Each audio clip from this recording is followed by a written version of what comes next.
పాత్రికేయ మిత్రులందరికీ నమస్కారం. ఈరోజు చాలా సంతోషంగా ఉంది. గౌరవ ముఖ్యమంత్రి పెద్దలు నారా చంద్రబాబు నాయుడు గారి ఆదేశాలతో రాష్ట్రంలో ఎంతో విశిష్టమైన దినం ఆగస్టు 15వ తారీఖున సూపర్ 6లో భాగమైన మహిళామూర్తులకు ఫ్రీ బస్ సౌకర్యాన్ని కల్పించేదానికి రాష్ట్ర ప్రభుత్వం అంగీకరించి చర్యలు తీసుకోవడం జరుగుతుంది. దానిలో భాగంగానే ఈరోజు ఇక్కడ తిరుపతి పట్టణంలో అన్ని జోన్లలో పెద్ద జోన్ అయిన జోన్ 4 రాయలసీమ ప్రాంతానికి చెందిన డిఎంలు, డిపిటిఓలు, ఆర్ఎంల సమావేశం ఏర్పాటు చేయడం జరిగింది. దానిలో పాల్గొనడానికి విచ్చేసిన మంత్రిగా నేను, మన ఆంధ్రప్రదేశ్ ఏపీఎస్ఆర్టీసీ ఎండి గారైన ద్వారక తిరుమలరావు గారు, రీజనల్ చైర్మన్ కడప నాగరాజు గారు ఇక్కడ సమావేశం ఏర్పాటు చేయడం, టోటల్ రాష్ట్రంలో ఏ విధమైన చర్యలు తీసుకుంటే ఏపీఎస్ఆర్టీసీలో సుఖవంతమైన అలాగే సౌకర్యమైన ప్రయాణాన్ని అందించవచ్చో ఈరోజు మా అధికారులతో చర్చించడం జరిగింది. ముఖ్యమంత్రి గారి ఆదేశాలతో స్కీములు ఇవ్వడమే కాదు, స్కీములను సత్ఫలితాలు ఇచ్చే విధంగా ప్రజలకు చేరువ చేయడమే ఈ ప్రభుత్వం యొక్క లక్ష్యం అనే నినాదంతో ఈరోజు ఈ కార్యక్రమం జరపడం జరిగింది. అది కూడా కలియుగదైవం వెంకటేశ్వర స్వామి సమక్షంలో ఇక్కడ జరుపుకున్నాం. మాకెంతో నమ్మకం ఉంది. ఏపీఎస్ఆర్టీసీ యాజమాన్యం కార్మికుల నుంచి పై వరకు ఎవరైతే అధికారులు ఉంటారో వాళ్ళతో చర్చించినాం. వాళ్ళు కూడా ఎంతో గౌరవంతో చంద్రబాబు నాయుడు గారి నాయకత్వం పట్ల గత 13 నెలల్లో ఏపీఎస్ఆర్టీసీని ముందుకు తీసుకొని పోయేదానికి ప్రభుత్వం తీసుకున్న చర్యల విషయంలో వాళ్ళు కూడా సంతృప్తి వ్యక్తం చేయడం జరిగింది. దానిలో భాగంగానే మా ఎండి గారు వాళ్ళతో ఒకటే చెప్పడం జరిగింది. ప్రభుత్వం వచ్చే సంవత్సరంలోనే 1100 ఎలక్ట్రిక్ బస్సులను కూడా ఆర్టీసీలో ఫ్లీట్లోకి తీసుకొని రావడం జరుగుతుందని చెప్పడంతో ఇది ఒకటే లక్ష్యం ఏపీఎస్ఆర్టీసీ యొక్క బలోపేతం. ఏపీఎస్ఆర్టీసీ బలంగా ఉంటేనే మేము ఏ చర్యలు అయితే తీసుకోవాలనుకున్నామో, ఏవైతే హామీలు ఇచ్చామో అవి నెరవేర్చేదానికి సుగమం అవుతుంది. కాబట్టి తప్పకుండా ఈ ఫ్రీ బస్ సౌకర్యం అనేది కల్పిస్తున్నాం. దాంట్లో ఈరోజు ముఖ్యంగా మేము చర్చించిన విషయాలు 3-4 ఉన్నాయి. అవి మీ దృష్టికి తీసుకొని వస్తున్నాం. ఎక్కడ ఏ విధమైన ప్రమాదాలకు ఆస్కారం లేకుండా సెక్యూరిటీ విషయంలో, అలాగే బస్ కండిషన్ విషయంలో, దాన్ని తోలే డ్రైవర్ విషయంలో కఠినమైన నిర్ణయాలు తీసుకోవడం జరిగింది. ఎక్కడైతే డిఎంలు ఉన్నారో వాళ్ళకి ఆదేశాలు ఇవ్వడం జరిగింది. ఎండి గారు అయితేనే, మేమైతేనే. రెండవది, గమ్యస్థానాలకు చేరే ప్రయాణికులు ఉండే ఆర్టీసీ బస్టాండ్లు ఏవైతే ఉన్నాయో దానిలను శుభ్రంగా ఉంచుకోవడం, అక్కడ నేమ్ బోర్డ్స్ అయితేనేం, సెక్యూరిటీ, మహిళలు ఎక్కువ వస్తారు కాబట్టి సెక్యూరిటీ విషయం అయితేనేం, ముఖ్యంగా టాయిలెట్స్ విషయం అయితేనేం, అక్కడ త్రాగునీరు సౌకర్యాల విషయం అయితేనేం, ఆ డిపో యొక్క సరౌండింగ్స్ బాగుండే విధంగా చర్యలు తీసుకుంటాం. త్వరలోనే ఆ కార్యక్రమాన్ని కూడా ముందుకు తీసుకొని పోవాలని చెప్పి ఆదేశించడం జరిగింది. అలాగే ఎక్కువ మంది ట్రావెలర్స్లో ఈ మహిళామణులు 72% ఉంటారని చెప్పి మా సర్వేలో తేలడం జరిగింది. దానిలో భాగంగానే బస్ కండిషన్ను కూడా ప్రాధాన్యత ఇవ్వడం, ఫుట్బోర్డ్ ప్రయాణాలు, అలాగే ముఖ్యంగా బస్సులో ఏవే సీట్ల విషయంలో, అన్ని విషయాల్లో ఏదైతే కార్యక్రమం చేపట్టామో అది 100% సత్ఫలితాలు ఇవ్వాలనే ముందు చూపుతూనే ఈ యొక్క మీటింగ్ ఏర్పాటు చేయడం జరిగింది. కాబట్టి తప్పకుండా సూపర్ 6లో భాగమైన ఏదైతే స్కీమ్ ఉందో ఆ స్కీమ్ను సక్సెస్ చేయబోతున్నాం. త్వరలోనే ఆ ముఖ్యమంత్రి గారు యొక్క నేతృత్వంలో మా ఎండి గారు అయితే, మేమైతేనే, మా బోర్డు మెంబర్లు అయితేనే మిగతా రాష్ట్రాలతో పోలిస్తే మంచి పేరును కూడా తీసుకొని వచ్చి నామకరణం చేయడం జరుగుతుంది. ఇప్పుడు మేము పెట్టిన అన్ని స్కీమ్స్ కంటే ఎక్కువ బెనిఫిషరీస్ ఉన్న స్కీము ఇదే. కాబట్టి తప్పకుండా ఈ రాష్ట్రంలో మంచి సక్సెస్ ఇచ్చి మరొకసారి ప్రభుత్వానికి, అలాగే ఈ ప్రభుత్వాన్నిలో ఉన్న ఏపీఎస్ఆర్టీసీని నడుపుతున్న యాజమాన్యానికి, మంత్రిగా ఉన్న నాకు, మా బోర్డు సిబ్బందికి అందరికీ మంచి పేరు తెచ్చిపెడుతుందని తెలియజేసుకుంటూ సెలవు తీసుకుంటున్నా. జై హింద్, జై భారత్. జిల్లాల వరకే పరిమితం ఉంటుందా, రాష్ట్రం మొత్తం? ముఖ్యంగా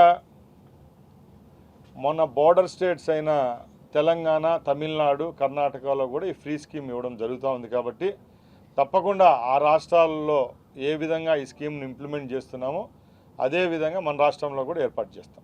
సార్, ఇక్కడ కేవలం ఆర్టీసీ విషయమే మాట్లాడదలుచుకోవాలనుకున్నాం, ఎందుకంటే మా ఎండి గారు కూడా ఉన్నారు కాబట్టి. ముఖ్యంగా చిత్తూరు జిల్లాలో ఈ మాట అడుగుతున్నారు కాబట్టి మేము ఒకటే చెప్తున్నామండి.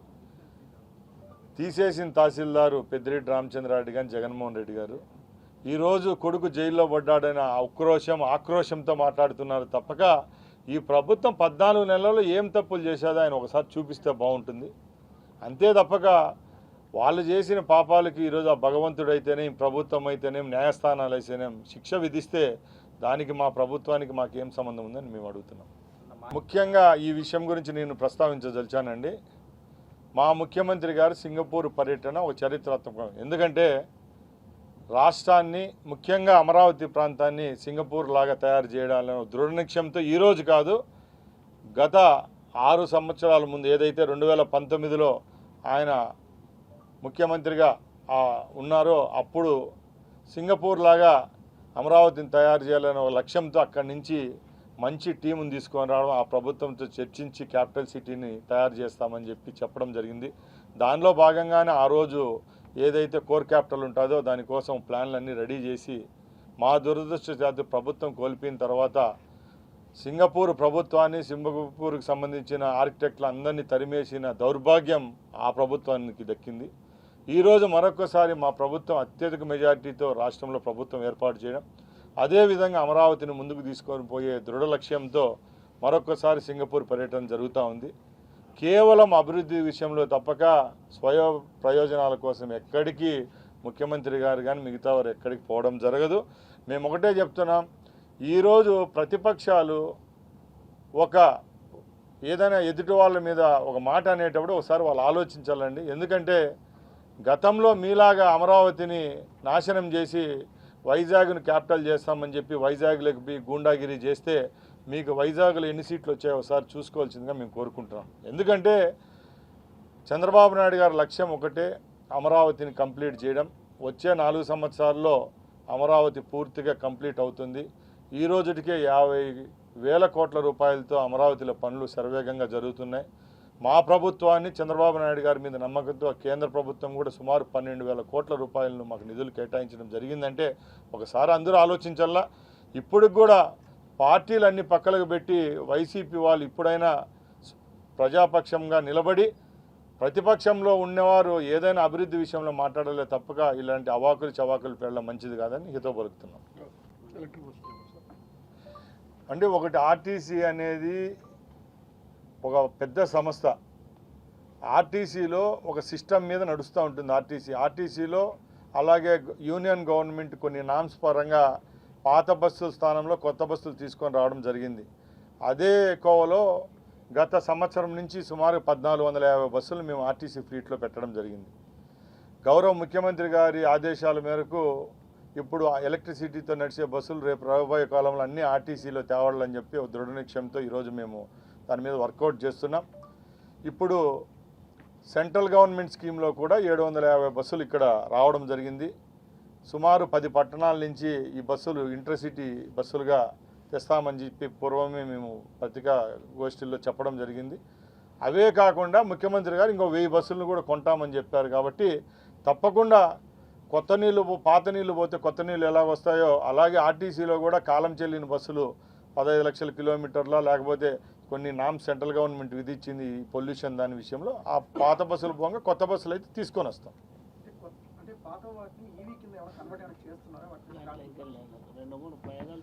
ఒకటండి, ఇప్పటికి కూడా రెట్రోఫిట్మెంట్ అనే ఒక సిస్టమ్ ఉంది. ఆ సిస్టంలో భాగంగా ఎన్నో ఔత్సాహికమైన కంపెనీలు మా దగ్గరికి కానీ మా ఎండి గారి దగ్గరికి వస్తున్నారు. మేము వాళ్ళకు ఒకటే చెప్తున్నాం, మీరు మోడల్గా ఒకటి చేయండి, ఒక పైలట్ ప్రాజెక్ట్గా చేయండి అని చెప్పాం. దానిలో భాగంగానే కుప్పంలో కూడా గౌరవ ముఖ్యమంత్రి గారు లాస్ట్ టైం మీటింగ్ పెట్టినప్పుడు కూడా 2-3 సంస్థలకు ఒక బస్సులు కూడా కేటాయించడం జరిగింది. నిజంగా అవి మాకు మంచి సత్ఫలితాలు ఇస్తాయని తెలిస్తే మా యాజమాన్యం దాని గురించి పరీక్షిస్తుంది. తప్పకుండా చర్యలు తీసుకుంటాం. తీసుకునే దానికి కూడా అవకాశాలు ఉండొచ్చు, ఉండకపోవచ్చు.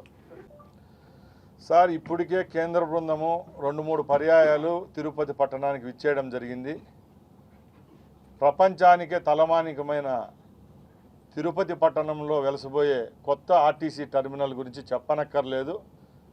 ప్రపంచంలోనే నెంబర్ 1గా మెట్రో స్టేషన్స్, మెట్రో మాల్స్కు ఏ దానికి తీసిపోని విధంగా తిరుపతిలో వచ్చే ఆర్టీసీ కాంప్లెక్స్ ఉంటుంది. దానికి కూడా డిపిఆర్లు రెడీ అయ్యాయి. అలాగే ఆ ప్లాన్ అప్రూవల్స్ అన్నీ వచ్చిన తర్వాత అతి త్వరలోనే దాని ప్రారంభోత్సవం కూడా జరుగుతుంది.